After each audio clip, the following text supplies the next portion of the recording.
Hello and welcome to Leaders in Conversation, the podcast in which leaders weave together the threads of their life and leadership stories, the people, the places, the experiences that have shaped them, their values, their beliefs, their passion and their purpose, to encourage and to inspire you to be even more confident and courageous in your leadership.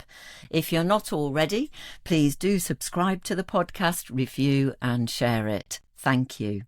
I'm Anni Townend, podcast host and partner to executives, leadership coach to leaders and their teams, and co-founder of Collaboration Equation with Lucy Kidd.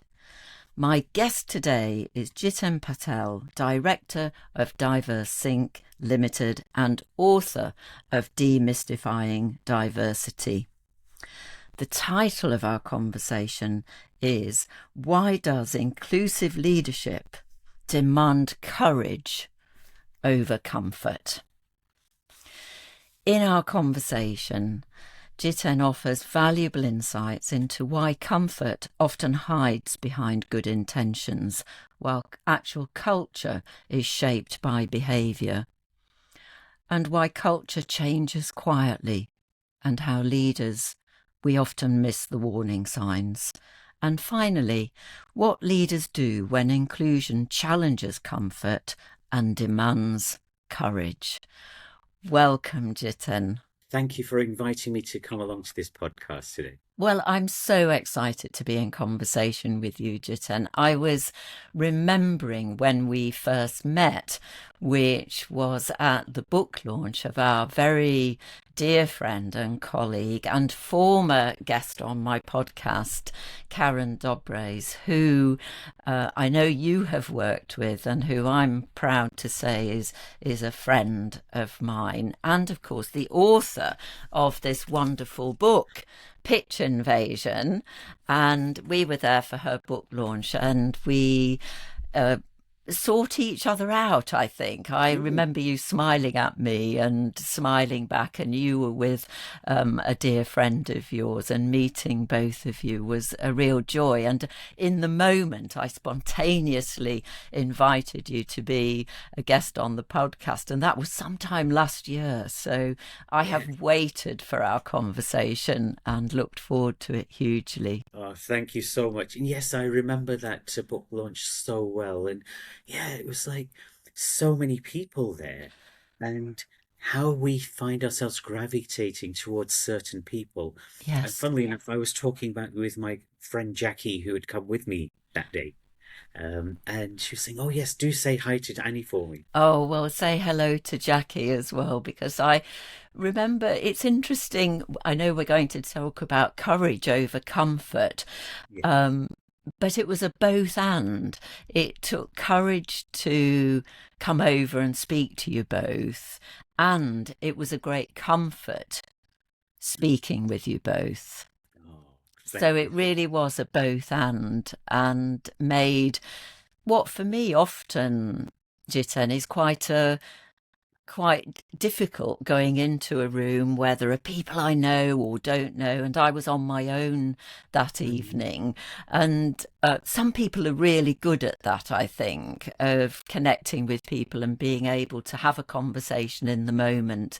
And you made it easy for me to have a conversation with you. So thank you to you and to Jackie. And so to our conversation today. And to start with you, Jiten, who are the people and the places and key experiences in your life from your early days through to where you are now that have shaped you and made you the person you are today? This is such an interesting question, and it talks to lived experience. And I guess uh, for me, when I start thinking about who am I, initially it's like the question before that is, where do I come from? Yeah. And this is a very fascinating question. I'm going off topic slightly here, but sometimes, people have said to me, "Oh, where do you come from?" And I'll say, "Oh, I live in London." I say, "Oh no, where do you really come from?" And I'm thinking, "Oh, well, I grew up near Manchester." Um, and then suddenly the penny drops for me because the third question, no, no, where do you really, really come from?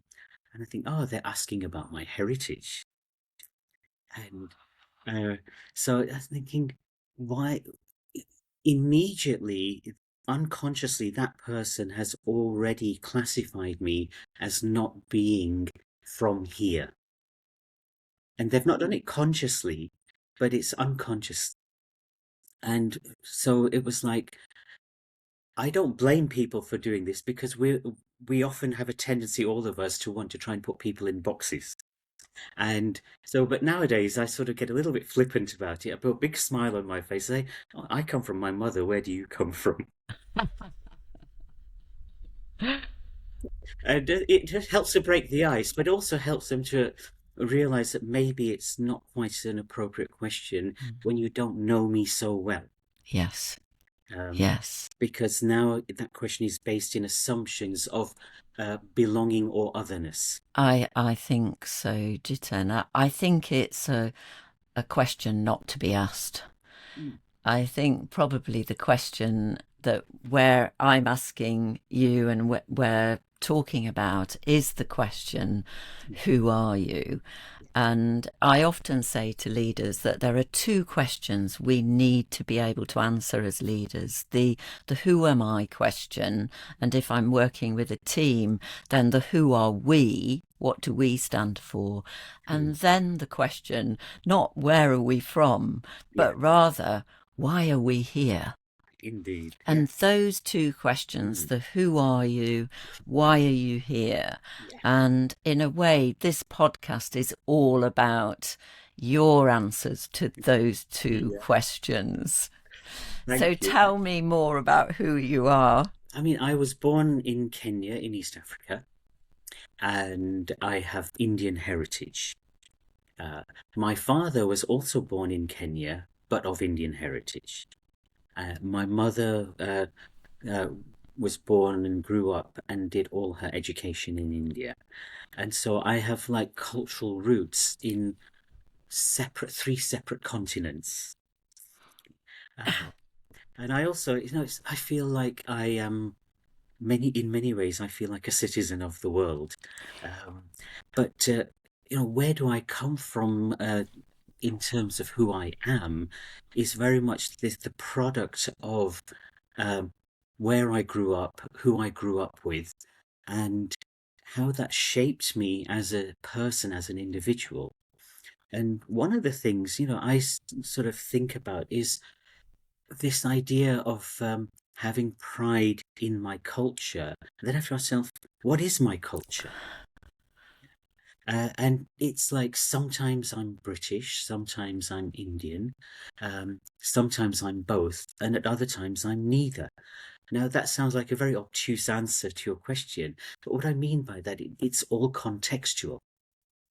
And so when I start thinking about who I am, I think about my values, what was expected of me as a child, um, both in the home and outside of the home, where I was negotiating a completely different environment. And in that environment, it was like, I remember my first day at school, and I was, at home, I was speaking Gujarati mother tongue with my parents, my grandmother, even my brother. And first day at school, and I couldn't understand much English at all. It was like, well, next to nothing, if I'm honest with you.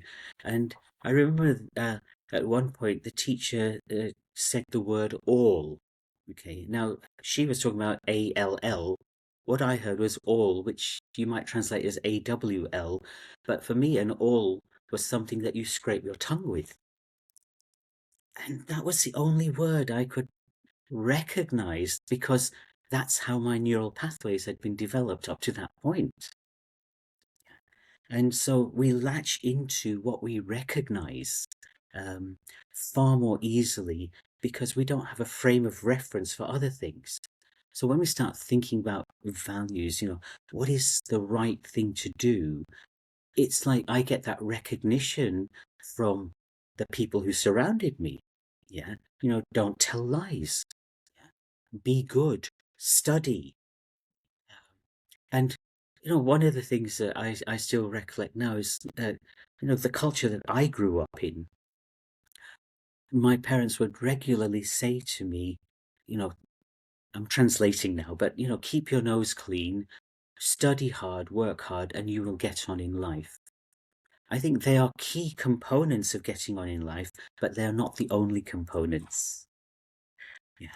And part of this was for me starting to think about when I'm in different cultural backgrounds, then, what is it that I need to understand? What are the invisible rules um, that make me acceptable or unacceptable? And these were not conscious thinking processes at that time. They were more unconscious thinking processes because I didn't have a language for all of this at that time. Okay. And so as I was working through this, I remember that my parents used to work so hard, and that thing was something that got ingrained in me um, until I was, started coming across this idea of actually sometimes I need to work smart, not hard. And so, these are like mindset shifts or Yes. paradigm shifts Yeah. that happened to me as I was growing up. And I think, it was so fascinating for me to think because I almost lived in separate worlds as a child. When I came home, my world was, it was like a little silo. Okay. It was somewhere where I felt comfortable, where I didn't have to try and be somebody else. Then when I went outside, it was like looking back, I realized that I needed to think about how do I fit in? And this is, if you like, the dichotomy between this idea of fitting in versus belonging. Mm. When I feel I belong, then things become effortless. But when I'm having to fit in, it's like if I say this, will I be judged? If I wear that piece of clothing that I like so much, will I be judged? Um, and kids, of course, can be very cruel. And I still remember as a child what I went to school in Cheshire, and there was a boy. I, think about how much this sort of thing impacts on us. But this one boy, I don't remember his name, but I remember his words and his behaviour towards me. And it was like every time he saw me, he would look me in the face like to go, "Immigrant." I didn't even know what the word immigrant meant at that time, and I must have been maybe 6 or 7. And the thing that I just knew that it was an insult. Um, and looking back, I was thinking, why didn't any of the teachers ever do anything about it? And maybe these are some of the early seedlings which prompted me to come into my power around making the world a fairer place. And possibly led you, and for people listening, they won't be able to see your t-shirt, Oh, Jiten, yeah. but I think it's time for you to reveal the words on your t-shirt. Let me And do for that. listeners, um, Justice League. Yeah. And it would be, there are two things I want to pick up on because you're all about justice Yes. and the experience of what I'm hearing from you today. Mm, Injustice. You knew that the word wasn't a kind word. yeah. It wasn't a word that was said to you with love, Mm, with kindness, with appreciation, even though you didn't know what the word meant. yeah. You knew that an injustice had taken place through the behaviour. And your question there as to why did none of the teachers or anybody else say something, that there was a silence. And that's something that I wanted to pick up on with Mm, you, is how silence is data. yes. So often when we say nothing, we speak far more loudly than when we say something. And sometimes, I remember, I think it was Ralph Waldo Emerson who said that you're shouting so much I can't hear what you're saying. Well, your silence actually speaks louder than that. Because of course we experience that as interference, Mm. Yeah. as it gets in the way, that Mm. kind of Yeah. silence that speaks so loudly when there is something being unspoken that needs to be spoken. Whereas I think there can be silence which can be helpful, Mm. but in service of thinking, of pausing, of working smarter. I Mm. think sometimes I talk with teams about making time to think, and that sometimes we do our best thinking together Mm. when we allow ourselves some quietness, some silence, but sit together in silence. But that's an invited in silence. It's not, and I think it would be great for you to talk more about, it's not a silence that is staying within my comfort Mm. zone. Because I feel uncomfortable, I stay silent. And sometimes it's because I'm in a space of judgmentalism. I stay silent.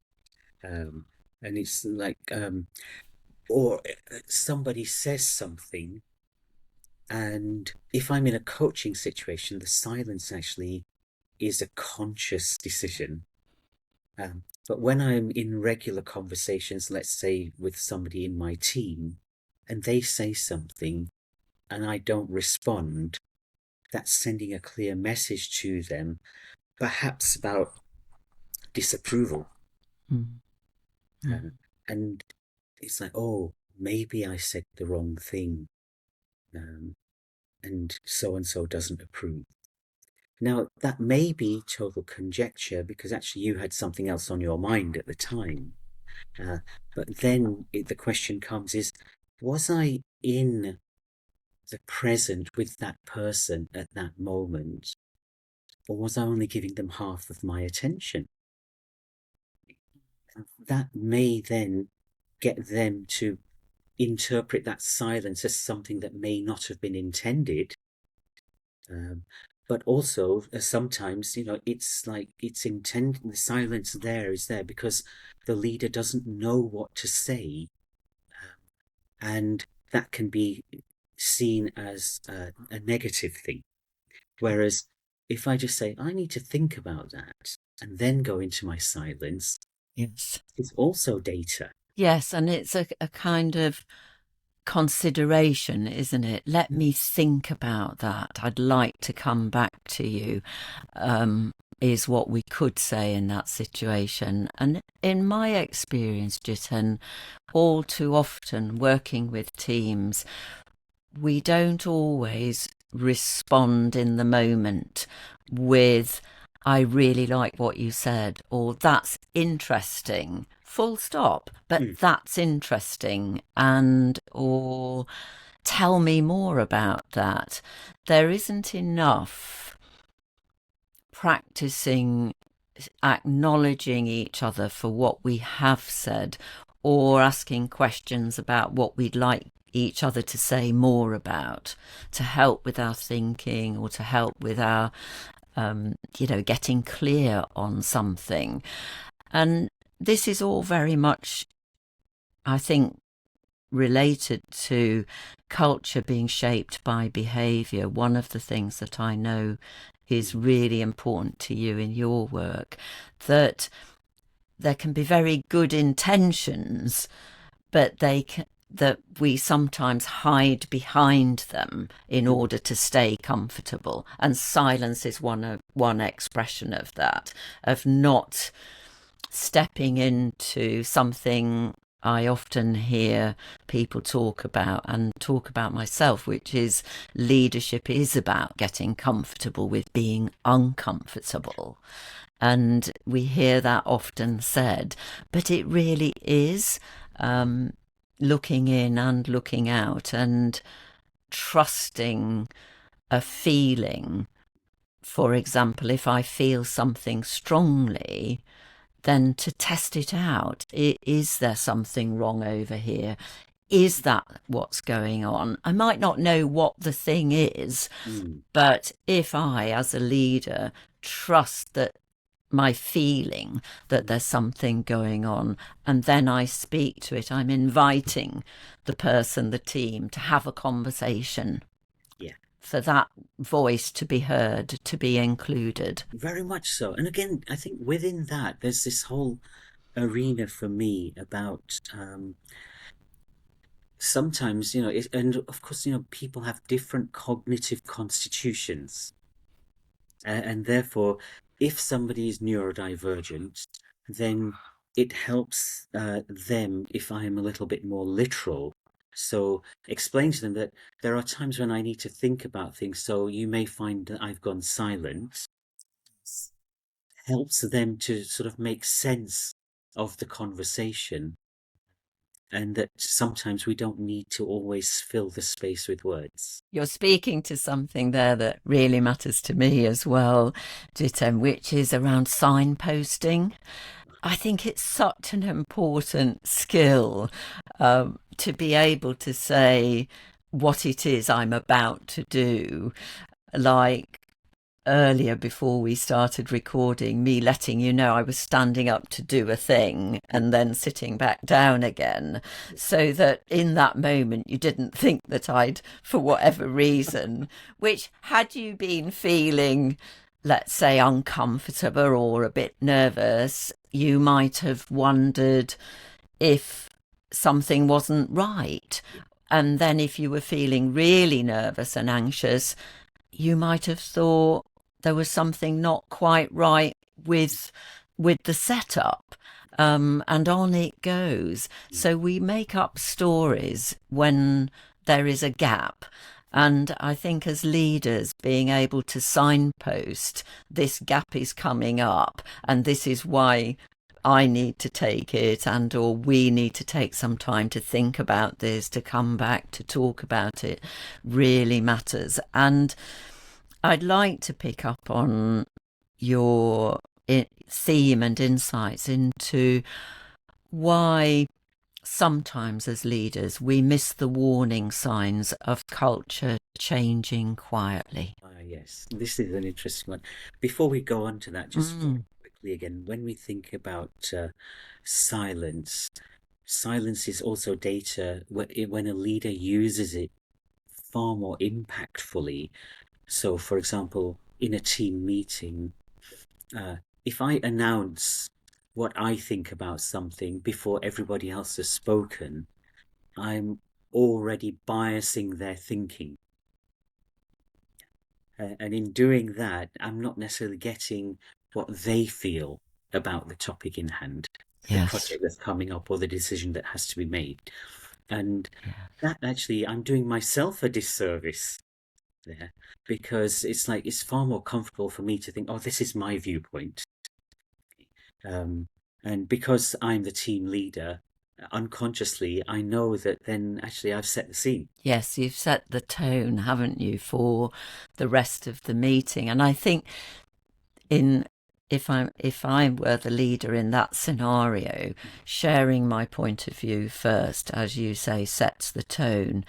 Equally, if I'm sharing how I'm really feeling, and I am courageous in my vulnerability, perhaps, around how I'm feeling about something, about myself, about something that's going on in my life, then that can have a really positive impact, because by the leader going first in that team scenario, again, they set the tone and they give permission to others to be more open and vulnerable, to be more courageous, because they have been. So it speaks to such an important thing we as leaders need to pay attention to, which is our individual impact, but working with leadership teams, as you and I both do, the collective leadership impact of a team on the rest of the organisation, on the culture on the behaviours that other people then know to be okay, not okay. And with that, again, it's like, talking about culture coming in there. This is not about one instance.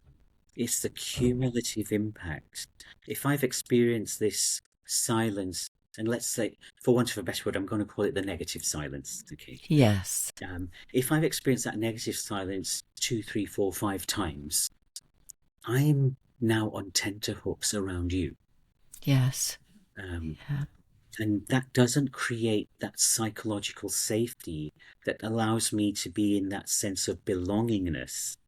Um, it's now me calculating, probably unconsciously, how do I best fit in? Rather than belong. Yeah. There's a lovely question.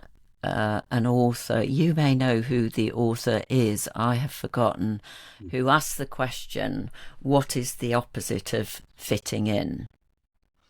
And the answer is belonging. And so putting the two together, where fitting in, I'm not being myself. Yeah. But also, I think in terms of impact and culture, if I see you, the leader, behaving in a particular way towards somebody else, and I know that, you know, they are not being responded to, that has an impact on me and might have me not have the courage to speak up because I've seen how somebody else was responded to or not responded to. And I think, sometimes leaders can really genuinely care about inclusion, wellness, and fairness. But it's like, because they've not necessarily thought into it or felt into how does this translate, can often contribute to that silence or to those behaviors that get misinterpreted, because I'm finding it too difficult to share my vulnerability with you. And so, and it's like culture, if you like, or the components of culture are always paying attention to the smallest little signals that are coming up. The non-verbal cues. If I say, good morning, Annie, or I say, morning, Annie. I'll go with the second one, Jiten. Exactly.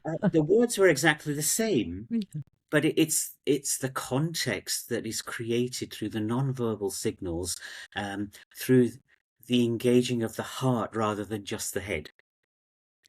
And as a leader, sometimes we feel like we have to be driven by the head, when really what we need to do is feel into the heart space. Which is interesting, isn't it? Because courage, I think, comes from the French word for heart. Yeah. Yeah. So, you know, courage with heart, heartfelt, wholeheartedness really matters. And in my work, I mentioned collaboration equation at the beginning, which I co-founded and created with Lucy Kidd. We talk about curiosity, care, and courage, and that these three mindset and behavioural mindsets go together. Yeah. That curiosity without care can seem intrusive, that care without curiosity can sometimes land very overly protective, and other things. And courage without curiosity or care, both curiosity in oneself, but curiosity towards others and care of others and care of oneself, something is missing when we are not combining these three. And I think, one of the components of culture here for me, and I often talk to leaders about this, is replace judgment with curiosity. I think so, Jiten. As soon as we do that, that noticing that I'm making a judgment, as soon as we flip that and get curious about why am I making that judgment, about myself, about somebody else, then we're into curiosity and we realise that it may be going right back to the beginning of our conversation today. It might be that I'm making a judgment based on assumption. Yeah. I'm making a judgment based on bias. Mm. I'm not making, I'm not, I'm not asking a question. Yeah. I think therein lies the answer, is Mm. to ask the question. And interestingly, I was running a whole day program for a client recently, and one of the things that I tend to do is contracting for the session. So I use this idea of replace judgment with curiosity, and I gave them my example, and I said, not often somebody says something or somebody does something, immediately in my head I'm thinking, that's right, that's wrong, that's good, that's bad, that's white, that's black. And so I said, if this happens to you today, the invitation for you is to just simply ask yourself, why am I feeling like this? Yeah, great question. And then also, feel free to share with others. I'm feeling a little bit judgmental about this, and I'm wondering why. Maybe you've got some insights from me from your past experience with me. And picking up on the courage versus comfort, having the courage to say, I'm feeling very uncomfortable. I might not know exactly yet how I'm feeling, but I know I'm feeling uncomfortable. And it Mm, might be, I'm feeling a bit sweaty, my yeah. stomach's churning, a physical something is going on Mm, that is a sign to me that I'm feeling uncomfortable, and having the courage to say, I'm feeling uncomfortable about what you just said, or I'm feeling uncomfortable that I don't know the answer. Not knowing mm, can have me feel uncomfortable in some situations, and being curious about that, as if any of us can know everything, and as if there's a lovely story I read years ago that stays with me, where somebody had been asked in an interview, what do you wish you had learnt earlier on in your career? mm, And the person responded that they had always thought a leader needed to have the answer, an opinion. So mm, what they noticed about their listening was that they were listening to give an opinion. And through being given feedback, but what they were saying was, if only they'd been given the feedback earlier in their leadership journey, they would have learnt to listen to understand. yeah. And I think that complements what we're talking about, having the courage to listen, to understand, the curiosity and the care Mm, combined is where, as leaders, in creating cultures in which people feel included for who they are yeah. and for what they do. And again, it's like I see inclusion and belonging as two sides of a coin. Yes. So as a leader, I have responsibility and accountability for building out a culture of inclusion, which then gets replicated by my colleagues or my downlines, etc., etc. And the fruit of that is belonging, okay, which is a very sweet fruit. I like that. And so again, it's like, as a leader, am I allowing others to rise into their leadership, or am I actually just propagating the past culture, which might have been command and control? And in our command and control culture, I've seen so much research, notably by Harvard Business School as well, which points to this idea of diverse and inclusive teams far outperform monocultural teams. Okay. But it's not just diverse teams, it's diverse and inclusive teams. It's interesting that you say that, Jiten, because in our work, Lucy and I actually put inclusion before diversity. And we talk about creating safety in order to lead Mm. inclusively and enjoy inclusive dialogue through to diversity of thought and feeling. Mm. And then we get to collaborative edge, and we chose edge on purpose, Mm. which is taken from permaculture and from the belief and that biodiversity happens at the edges.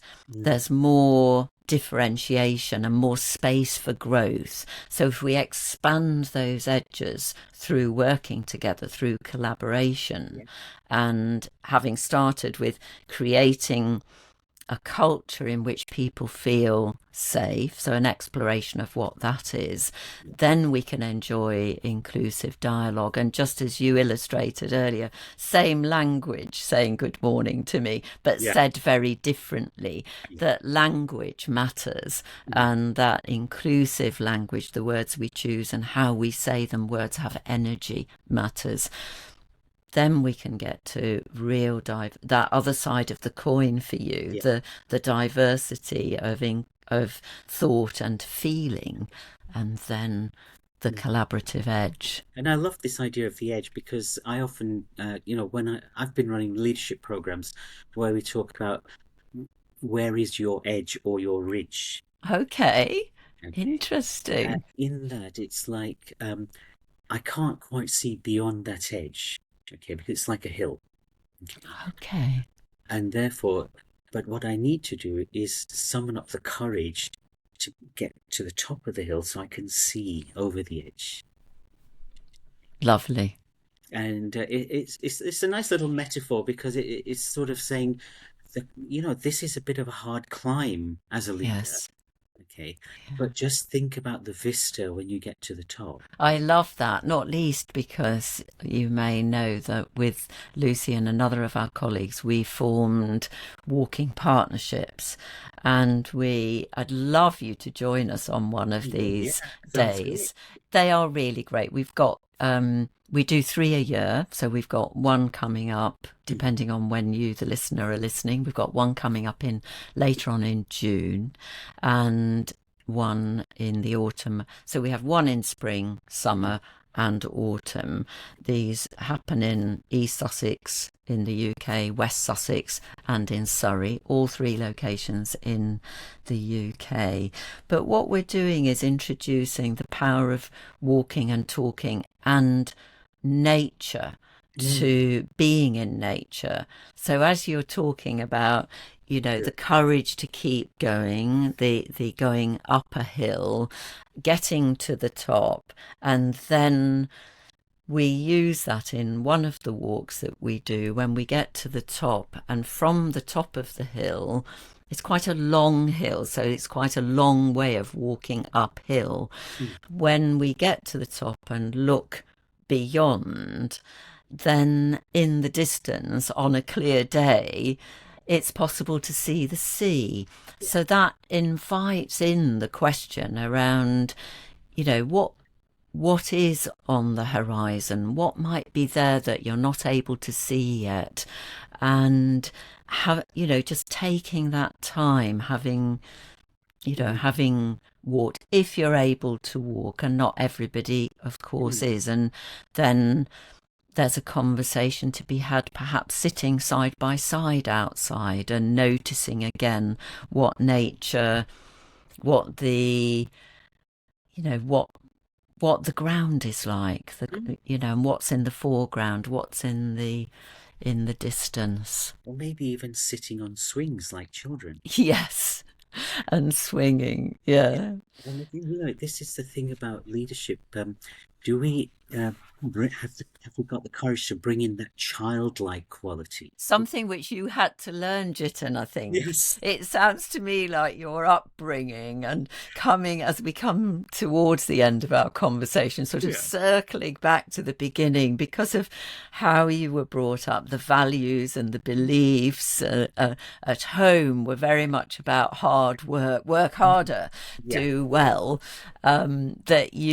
It sounds as if this learning learning to have fun and to play is something that you now, the mischievousness Oh yeah. is something that you have learnt along the way. Oh, very much so. And it's like just this morning I was having a conversation with my friend Barry, and we were talking about work, and I said, actually, what we're doing, it's not work. We're going to have fun. Lovely. And I think when we start thinking about leaders, it's like that energy, um, which comes from a place of integrity, um, Yeah. helps so many people to then also be in their fullness, to be in their own integrity and in their own completeness. Okay. And that's, I can only feel in my own completeness if I feel that sense of belonging. And so, the new chapter in the third edition of Demystifying Diversity is all around psychological safety. I think that's where it starts. It's been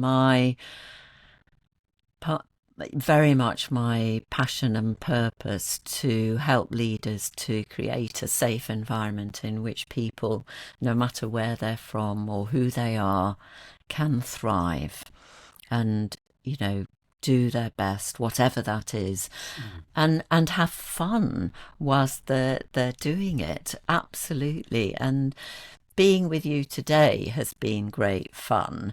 And before I ask you for your 3 key encouragements, Jiten, 2 questions for you. One, is there anything we haven't touched upon that you wanted to ask or share? Yeah, I do. I mean, you talked about my T-shirt and the Athletics League. If there was a word, a phrase, or a slogan that you would want emblazoned on your T-shirt, what would it be and why? I'm going to choose my first value, but I think if I were given the choice to have all 3, my T-shirt would say kindness, courage, generosity. Beautiful. Those are my 3 core values, and kindness really matters to me. Why? Because I think being kind and considerate is important, and I appreciate that, and I want to give that. Courage, because being brave and being courageous, having the conversations, no matter how difficult, but with kindness, really matters. And I have a lovely story where I have 2 daughters, and one of my daughters was invited to participate in a project when she was a teenager. She had to fill in a form, and she obviously hadn't handed the form back because a couple of years later, from when she'd been participating in the project, I found this form just in a pile of papers. And one of the questions on the form was, who is the most courageous person in your life? And she had written, my mum. Oh, how which wonderful. which was so wonderful and even now fills me up. And the third value, generous, is that it wasn't one of my values originally. When I was thinking about and continue to think about my values, it came to me through somebody giving me feedback and saying, Annie, I'm really surprised that one of your values isn't generosity. Yeah. And I thought, it's just who I am. I want to be generous spirited, and I am generous with my time, with my energy. I want to be those. So that's what I've got on my T-shirt. It would be the colour of my brand, which is a brick red, which if this were your podcast and I was telling my story, Yeah. then I would tell you why that matters to me. Mm. So thank you for your question. And my final question to you before your 3 key encouragements is, who is the person and what is the conversation inspired by our conversation today, Jiten, that you're going to have? I'm inspired to speak to a number of people, in all honesty, and one of whom is somebody that I haven't met yet. But it was like I had an email just yesterday from somebody saying, my chief executive wants to know XYZ. And thinking, oh, that's such a wonderful opportunity. Okay? Because when we can connect that in that heart-to-heart space with somebody, like magic happens. And it's like you can either welcome these opportunities or you can be scared of them. Okay? Because just because somebody's asking you a question, that can be an amazing opportunity for the other to share of themselves. And when that leader is really interested, you will know because of the type of silence that you get. The quality of the silence. Wonderful. Thank you, Jiten. And your top 3 encouragements to listeners, leaders of our conversation today? I would say that the first one is, and again, this theme has cropped up again and again and again, but notice where you stay silent and why, because that silence is data. Wonderful. The second one I'd say is around, don't just be responsible, hold yourself accountable before you hold others accountable. Great. And finally, I'd say, confidence comes from being in your own integrity.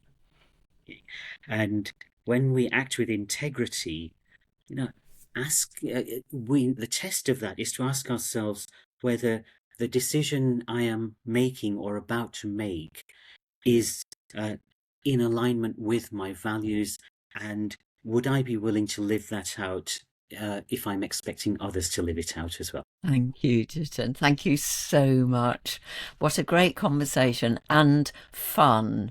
I've really had fun being in conversation with you. For people who would like to connect with you and have a conversation with you and know that they will be welcomed by you for a conversation, how best for them to get in touch? If people want to go to my website, it's www.DiverSync, that's DiverSync.co.uk, and there's a contact section on the website. You can always get to me through that.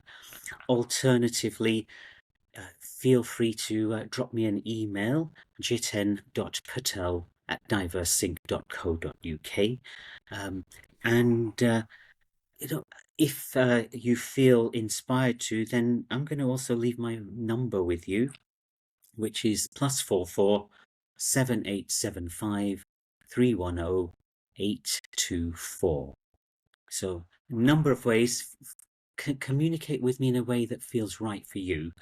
And I always love and welcome conversations about leaders, inclusive leadership, integrity, and wholeness. Thank you, Jiten. I feel another conversation coming on with you. I really do, and I look forward to it greatly. Huge thank you to you, and a huge thank you to you, the listener. A thank you to Schmogus Media for the marketing of the podcast with Louisa Penny from Penny Writing, and to George at Podcast Room Brighton for the production of the podcast. To contact me, please do so via my website, annitownend.com. Email me, Annie, that's Annie without an E, Annie@annitownend.com.